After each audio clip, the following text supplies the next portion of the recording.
سپورتي برخې ته راځو. په کابل کې د ښوونځیو د ښځینه لوبغاړو ترمنځ د اتلتیک ټاکنیزې سیالیو څوارلسم پړاو لوبې ترسره شوې.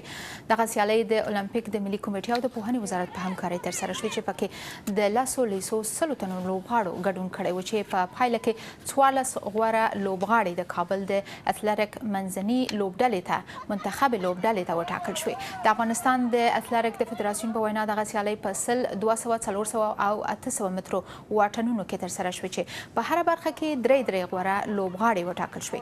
د صفیې په نوم یوې لوبغاړې آشنا تلویزیون ته ویل چې په دغه سیالیو کې د دې لپاره ګډون کړی چې نور نجونې هم تشویق کړي چې ورزش ته مخه کړي او له کورنیو غواړي چې خپلو لوڼو ته اجازه ورکړي چې ورزش وکړي ځکه ورزش د روغتیا سبب هم ګرځي. ډیره زیاته خوښه یم. د نن مې نتیجه واخیستله چې د افغان نجونې کولی شي چې په دې پروسه کې هم اشتراک وکړي او یو ښه نتیجه ځان ته واخلي. په ورته وخت کې د اتلتیک فدراسیون وایي چې دوی د ښځینه لوبغاړو د موندلو په برخه کې له ستونزو سره مخ دي ځکه کورنۍ اجازه نه ورکوي چې نجونې ورزش ته مخه کړي. خو وایي چې په پام کې لري د عامه پوهاوي د پروګرامونو په ترسره کولو سره خلک په دې قانع کړي چې خپلو نجونو ته اجازه ورکړي چې ورزش وکړي.